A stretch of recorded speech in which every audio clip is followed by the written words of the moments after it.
South Indian पदार्थांमध्ये सगळ्यांच्याच आवडीचा पदार्थ म्हणजे मेदूवडा। परंतु हाच मेदूवडा करण्यासाठी आधी डाळ भिजवायची, मग ती वाटायची, अशी जरा लेंदी प्रोसिजर करावी लागते आणि त्यामुळे मग आपण घरी मेदूवडे बनवणं टाळतो। तर आजच्या व्हिडिओमध्ये आपण अगदी 15 ते 20 मिनिटात होणारे रव्याचे बाहेरून कुरकुरीत आणि आतून सॉफ्ट असे मेदूवडे कसे करायचे हे बघणार आहोत। जास्त वेळ न घालवता लगेचच आजच्या रेसिपीला सुरुवात करूया। रव्याचे मेदूवडे बनवण्यासाठी इथे एका भांड्यामध्ये 1 वाटी रवा घेतलेला आहे। तर इथे मी बारीक रवा वापरलेला आहे, तुम्ही जाड बारीक कुठलाही रवा इथे वापरू शकता। ज्या वाटीने रवा घेतला होता त्याच वाटीने इथे 1 वाटी दही घ्यायचं आहे आणि जे दही आहे ते थोडंसं आंबटसर असलं पाहिजे।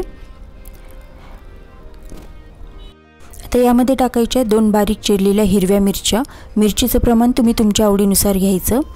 त्यानंतर यात टाकायचा अगदी थोडासा कांदा, बारीक चिरलेली हिरवी मिरची आणि जो कढीपत्ता आहे तो पण मी इथे बारीक चिरून घेतलेला आहे, तोही यामध्ये टाकायचा आहे। त्यानंतर यात टाकून घ्यायचे चवीनुसार मीठ आणि यामध्ये टाकायचे 1 टीस्पून बेकिंग पावडर। इथे मी बेकिंग सोडा वापरलेला नाहीये, तर त्याऐवजी बेकिंग पावडर वापरली। आणि आता हे रवा आणि बाकीचे जे पण मसाले आपण यामध्ये टाकले हे सगळं नीट व्यवस्थित एकत्र करून घ्यायचे। तर जेवढं आपण दही टाकलेलं आहे त्या दह्यामध्येच हा रवा नीट मिक्स करून घ्यायचा, इथे पाणी टाकण्याची गरज पडत नाही। तर या मिश्रणाचा गोळा बनवून घ्यायचा आणि हे जे मिश्रण आहे ते आपल्याला एक 10 मिनिटासाठी असंच झाकून ठेवायचं आहे।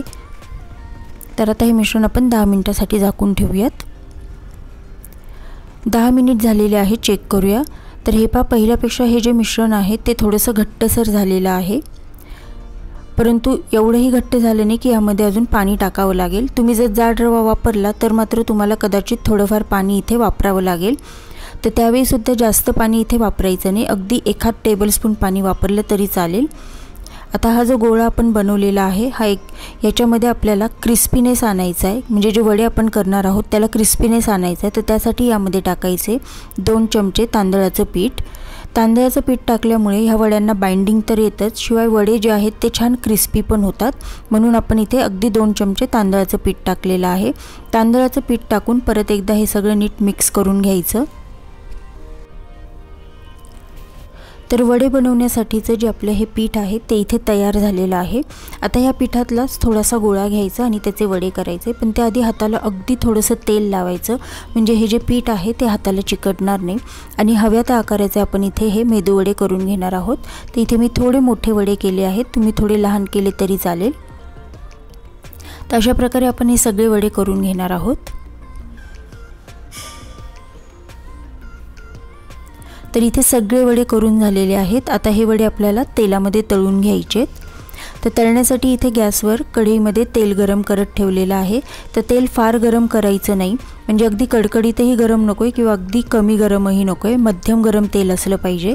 तर ते चेक केलं तर हे यात थोडासा पिठामधला तुकडा टाकला तर तो पटकन वर येत नाही, अलगद वर येतो, इतपत आपल्याला हे तेल गरम करून घ्यायचे। आता ह्याच्यामध्ये आपण हे जे वडे करून घेतलेले आहेत ते सोडूयात। तर कढईमध्ये पण फार गर्दी करायची नाही, एकावेळी फार वडे पण तेलामध्ये सोडायचे नाहीत। आणि वडे तेलात तळण्यासाठी टाकल्यानंतर त्याला लगेच झाऱ्या किंवा चमचा लावायचा नाही, नाहीतर मग जे वडे आहेत त्याचा आकार बदलतो किंवा ते वडेही फुटू शकतात। त्यामुळे साधारण 1 मिनिटानंतर आपण हे वडे उलट करून घेऊयात।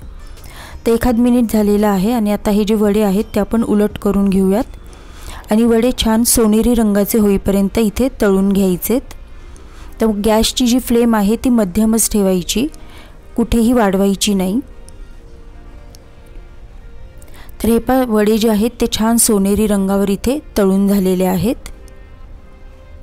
ते आता एका टिश्यू पेपरवर काढून घेऊयात आणि अशाच प्रकारे आपण जे राहिलेले वडे आहेत तेही इथे तळून घेणार आहोत। तर सगळे वडे इथे तळून झालेले आहेत आणि जर हे जे वडे बघितले आपण तर बाहेरून एकदम छान क्रिस्पी असे झालेले आहेत, तुम्हाला आवाज येतच असेल, आणि आतूनही तेवढे छान सॉफ्टही आहेत आणि शिवाय आतपर्यंत शिजलेले पण आहेत, कुठेही ते वडे कच्चे राहिलेले नाही आहेत। तर तुम्ही पण असे झटपट होणारे हे रव्याचे मेदूवडे नक्कीच करून बघा। व्हिडिओ आवडला असेल तर व्हिडिओला लाईक करा, शेअर करा, कमेंट करून सांगायला विसरू नका। चॅनलवर नवीन असाल तर चॅनलला सबस्क्राईब करा। परत भेटूया पुढच्या नवीन व्हिडिओमध्ये, तोपर्यंत धन्यवाद।